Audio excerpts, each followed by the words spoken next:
Hello and welcome to another episode of Statford Bridge, Chelsea by the numbers. You know, you'd think 40 odd episodes into this that I would have a better intro than like Chelsea played fine and this time they won. But like sometimes that's the most accurate way to describe this. And like Chelsea played okay, they won. And perhaps the most interesting thing about this game is that for the vast majority of the game, it did not look like they were going to come out of this having played okay. And it did not look like they were going to win. And the vast majority of people, myself included, I think spent most of the game thinking about, okay, where do Chelsea go from here? Like in the 30th minute, I had a conversation with John McKenzie from Tifo, who's like, they're doing a video on Maresca this weekend, on next weekend. And he was like, so what do you think? Like, do you keep him? And I won't spoil that conversation because I think they're going to have some pretty cool stuff about it. But basically, that's where everybody was. And then Chelsea pulled the rabbit out of the hat with two late goals, very similarly timed to the Fulham home game that Chelsea lost. And all of a sudden, their window for Champions League football is back open-ish. We can talk about the permutations, and I think 65, 66, 67 will probably do it. I think a big part of this game was that if Chelsea didn't win, it was over for two reasons. One, because it's just too many drop points. But two, because if you can't win this game against Fulham away, you probably can't win Newcastle away and you probably can't win Forest away. And if you can't win those games, it's over. And now I think there are actually quite a few paths where particularly you only win Forest, right? Like you beat Everton, you beat Forest, you beat United, you lose to Newcastle and Liverpool, and like I think that puts you on I think that puts you on 66, and that probably gets you there. A draw versus Newcastle would be helpful. Whatever else is going on. But the point being, the easiest path here is certainly to beat those two teams and hope for the best. And I think looking at this game, it's a weird game where, like, I'm the biggest stats truther there is. I don't think it's a very accurate portrayal of the game. Like, if you would look at the first half, you'd come away from this and say, oh, 0.2 to 0.1. Chelsea have 4 shots to 2. 1 big chance to 0. No idea what Opta are calling a big chance here. I can only assume it's Mob fluffing something from the second half. But you'd come away from this and you'd be like, oh, Chelsea controlled the game. Not much going on. That is not at all what happened. If you look at like the non-shot stuff, so stuff like expected threat, it was like pretty even in the first half.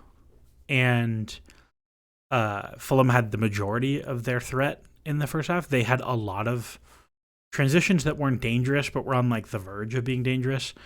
And really the whole first half was Chelsea trying to press, being unable to, for reasons we will talk about on the tactical board. Raul Jimenez ragdolling Levi Colwill and Trevoh Chalobah, and just getting repeated scary transitions the other way, with Chelsea being very unable to break down Fulham's like pretty organized block. And at halftime, that's where we were. And you look at the second half, and I thought Chelsea were pretty good. I thought they generated, I would say, 3 good or better chances. Not amazing, but good or better. One being the Colwill set piece, which gets blocked. I think that's actually an amazing chance. Like, he should score. It's that good. And it's also very, very, very good set piece design. If you go back and watch that clip, you have an amazing pick from Jadon Sancho, who has sneakily become quite good at being like a role player on attacking set pieces, where like he just is like quite good at like getting in the way of people and like setting blocks and stuff. Like he actually does his role reasonably well, to the point that like you see him get asked to do those things a lot, which is fun. You have the Neto chance off of the Jackson layoff, which again I think 0.2 XG is probably quite kind here.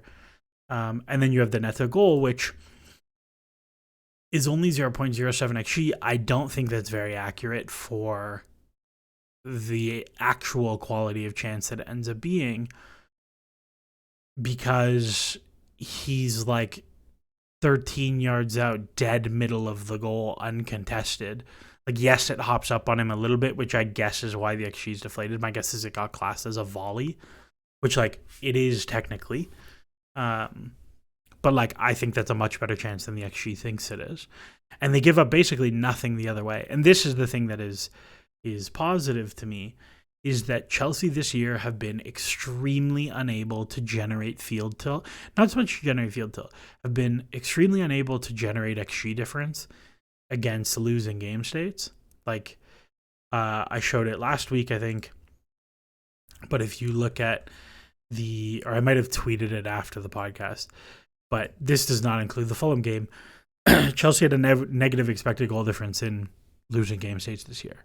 Like, that simply cannot happen for where you are as this team.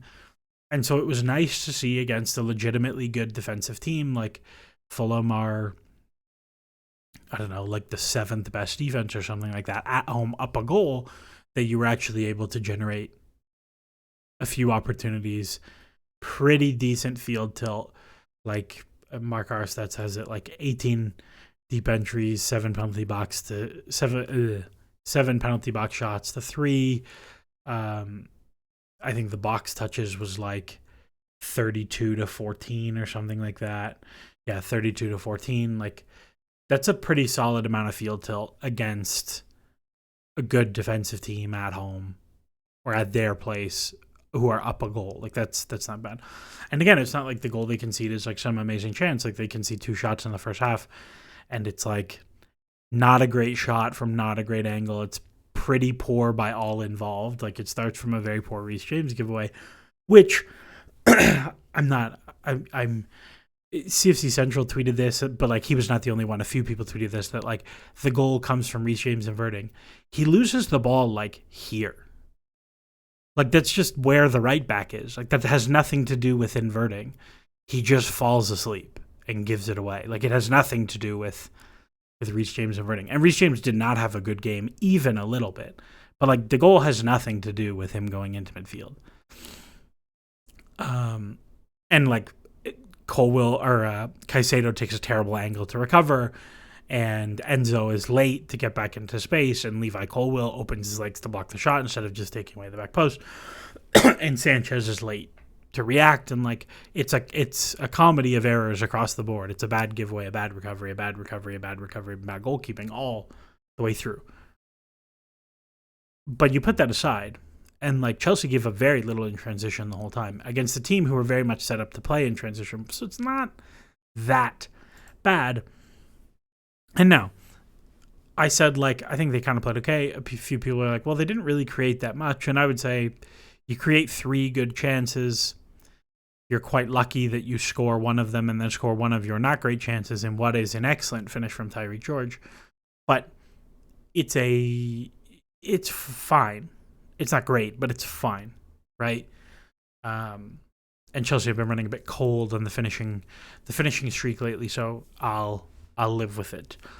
In terms of the year-over-year stuff, it's a very similar game to Fulham last year, which we win 2-0, which was like a goal with a quite nice Mudryk, a game with a quite nice Mudryk goal, if you recall. In terms of the top 4 stuff, Chelsea are something like 30%. The bookies like it a little bit more than that. Forest continuing their, frankly, like, witchcraftian run of winning games that they have absolutely no business winning. They scored their first 2 shots of the game in a game that they only take 4 shots, and then they get peppered the rest of the game and somehow hold on to a 2-1 win. I mean, sometimes it's your year, sometimes it's your shots. Again, I think they will still fall off. I don't think this team is good. I think they're a completely fake team. And like, if Chelsea beat them on the final day to make top 5, I will drag my nuts on the timeline, because it is exactly what I said would happen. So here's hoping to that. Um, the more interesting thing to talk about is twofold. One is that Chelsea have quietly put together quite a solid defensive run against not very good teams, but a quite solid run nonetheless since losing to Villa at the end of like a quite poor stretch of 3 losses in 4 games. But like 0.6, 0.1, 0.8, 0.8, 1.2, 1, 1.2 against, again, weak opponents, a lot of home games in there. But like this is something you need to do consistently. And again, Chelsea have 4 wins, 2 draws, 1 loss in that stretch against, again, not great opposition. And some of that has come at the expense of the attack. That, again, 1 to 0.1 against Leicester is that what you want. 1.1 to 0.8 against Spurs is that what you want. Even with Brentford, only 0.8 against Fulham, only 1 expected goal difference against Ipswich. Like, it's not amazing, but it is at least something you can build from defensively. It is the best stretch they've had defensively since the Christmas period, which is quite funny because they picked up not enough points in those games either. But the defense was pretty legit in those games. And I think that is a positive to me. Because I think one of the big drawbacks for last season was that at no point did it feel like Poch figured things out defensively. Now, I'm not saying I think Chelsea have figured things out defensively, but I do think this is a pretty nice run from that standpoint. And I think one of the big things we saw tactically to break out the board is we saw how important literally just trying is. So Chelsea started the game with Madueke as the right winger, Reece James as the right back, Neto off the left. Okay, this is how they started the game. Fulham are a very left-skewed team, driven predominantly by one, Joachim Andersen being an excellent long passer, so he hits diagonals to wingers very frequently. The second, by a huge fullback imbalance in that Anthony Jetty Robinson, the American left back, is a significantly better player than Kenny Tete, so you have a lot of left skew in that. Calvin Bassey, quite good passer. You also have the fact that you have Iwobi, who's very good in possession off the left. The players they play off the right are much more turnover prone, whether that's Ryan Sessegnon or Adama Traore or whoever. Harry Wilson. Like, they're a very left-skewed team. And Enzo Maresca's solution to that was for Chelsea to defend in the 4-4-2 that they have all season.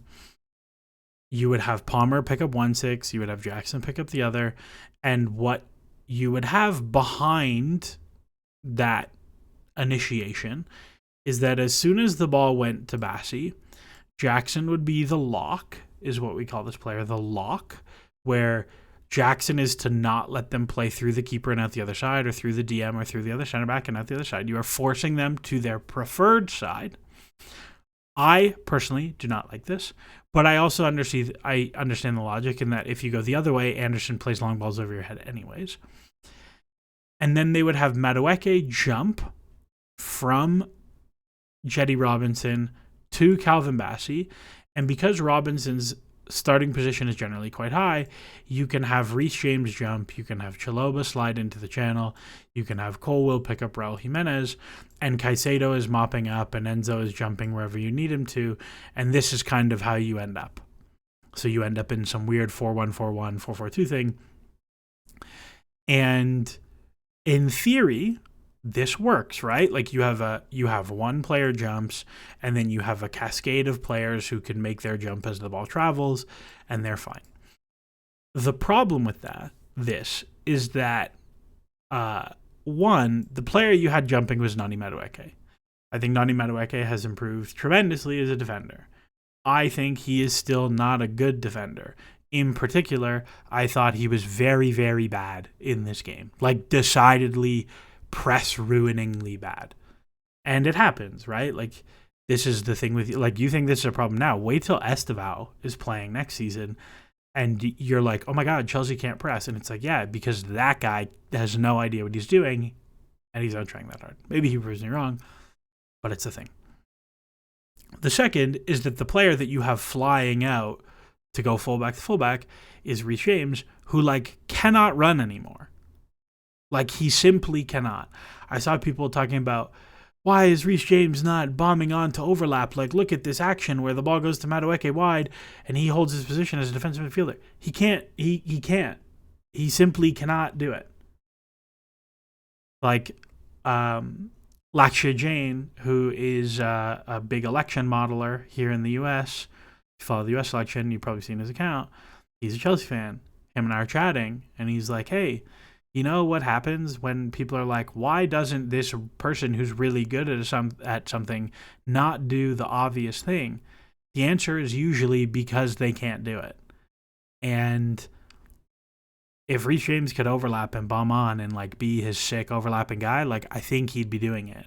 But he clearly cannot, because he played 90 and 45, which is, again, pretty cool. And I'm also going to say I've been fairly positive towards Maresca, especially about his ability to keep guys on the field. Maresca said, the plan was for him to play 90 and 45, and he was going to come off at halftime of this game because he has never played twice in 3 days, basically in forever. We're really happy he was able to do that. And sure, I agree. Would I have done it the other way? Played 45, then 90? Yeah, probably. I think so. But cool. I think that's a positive for James. I thought James was pretty terrible. I thought he looked pretty leggy. I thought he was very poor in possession. Thought he was very loose defensively. All of those things. But he didn't get hurt. I say knocking on wood, because God knows we've got a week to our next game. You never know. But one of the problems about building your press with a cascade of jumps when you have that player there is that player is often late. And so what would happen very, very frequently is you would have Chelsea inside. Madueke is arriving late, so Bassi sometimes is just going to go direct into Jimenez because James is also late here, and Chalobah is here. And now you have Colwill, who's just getting pinned by Raul Jimenez because Levi Colwill is a very talented player, but he's not that strong and he's not that fast. And so you end up in this situation where he has a difficult job to do against the hold-up 9. And we have seen him consistently struggle with that profile. And all of a sudden you have the 10 who would start high and then show low to get picked up by Caicedo is coming for underneaths, or you're getting rolled, and then Cucurella's getting narrow because he's scared, and then you get the winger running and all those sorts of dangerous moments.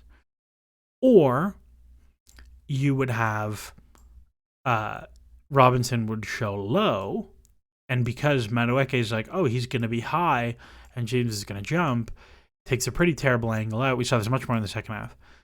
And then they just play around, and now James is late, and now he plays into the 9, or he plays inside. And regularly, you would have the weak side winger, and Pedro Neto would stay high, and then this player gets it here, or this player gets it here, and the weak side is totally free all the time. And this is by far my biggest gripe about Chelsea's press all season, is that if the press gets beat on one side, your job as the opposite side winger is not to go jump to the other center back anymore. The press is gone. You have to get in here to this player. And for the audio listeners, again, check out the YouTube videos. There's tactics boards. But it's for him to get into the weak side midfielder and create density and get back into the structure so that even if this player comes inside, he has to go back to the center back or to the other fullback instead of to a midfielder who can play forward. So that's the first half. What happens at halftime? Reece James goes off and becomes Malo Gusto, who I have ragged on repeatedly, thought he was actually very good in this game. Neto goes over to the right, and Jadon Sancho comes on for Nani Madueke. People were very mad about this substitution. I didn't mind it. Nani was playing very poorly. Sometimes it happens. If you're watching the NBA playoffs, the best adjustment you can have is play better. And so what we saw in the second half is that, now Neto's timing and intensity to go to this player is much quicker. And Levi Colwill and Trev Chalobah got much, much, much more aggressive with Jimenez. They were much more willing to foul. They were much more willing to win the space, to fight, to scrap, to like actually win the physical duel. And so now these direct balls are not as good because there's more pressure on him from Neto. And the center backs are winning the duel. And all of a sudden you're starting possessions with like a disorganized, very spread Fulham team, and you get much, much, much higher quality possession starts. Or they play around, which happened more because they were like, well, we can't kick long. And because, you can't kick long, all of a sudden Chelsea can squeeze their lines significantly more because they can't kick long. And now everything is happening 10 yards higher, and it's much, much, much, much, much harder to deal with. And Chelsea were getting all sorts of regains with Caicedo and Fernandes. Like, I did not look to see, but I would bet you Caicedo in the second half had just a gargantuan number of regains. So, like, yeah, eight regains, 8 defensive actions in the second half. Like, that's just huge. I bet you Enzo Fernandez had a bunch too in the second half. 4 recoveries, not bad. So, like, I thought that was a huge, huge, huge improvement in the second half. Was purely get 2 guys who will run for you on. And Sancho was not amazing, but, like, Fulham chose to never play off the left. The second thing that happened that I think that was really, really valuable to Chelsea was an in-possession thing. And that is Tyreek George, who I have no idea what number Tyreek George wears, if I think about it. 32, sure. Is that Tyreek George came for Nicholas Jackson and actually started running in behind. And now that's a very rare criticism of Tyreek George. Also, Palmer went to the left and was way better again. I still have absolutely no idea why Maresca chooses right or left 10. I still have no idea why or how sometimes he's good there and sometimes he's not. It's a mystery to me. If somebody knows, let me know. But I have no... There are games where I think he should play on the left and it should work, and he doesn't, or he does and plays poorly, and there are games where I think he shouldn't, and he does and plays well. Sorry. Now, the reason I bring up Tyreek George is not just because of his goal, which was wonderfully taken, but the reason I bring it up is that one of the things Chelsea have severely lacked in the second half of the season is the ability to attack quickly into depth. I'm going to pull up a picture quickly, which I don't have saved because I am a bad podcast host. But I got sent this picture by Dimitri that shows quick attacks as a function of game week. And what you see is that Chelsea basically were really, really good, and then they stopped attacking quickly. And this lines up pretty well with Jackson's injury, but also with Chelsea playing pretty terribly. Now, why do I bring that picture up? For 2 reasons. One, Chelsea need to have runners in depth for the possession stuff to work. The whole point of the getting 5 players on the last line thing is that when you put 5 players on the last line, the 4 defenders, or the 6 players on the last line against the 5 defenders, have to make a decision of who is going to follow and who is going to protect depth. However, if all the players show to feet, you never have to worry about the depth. You just go smash the guy trying to receive.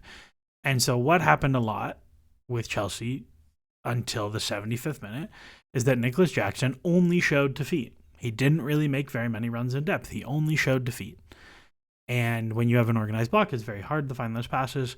And when Jackson's not playing well, like there were a few times he received in those spaces and should have been able to turn and generate dangerous moments, and he didn't. All of a sudden, it becomes very easy for Fulham. However, in the last 15 minutes, you have Tyreek George comes on.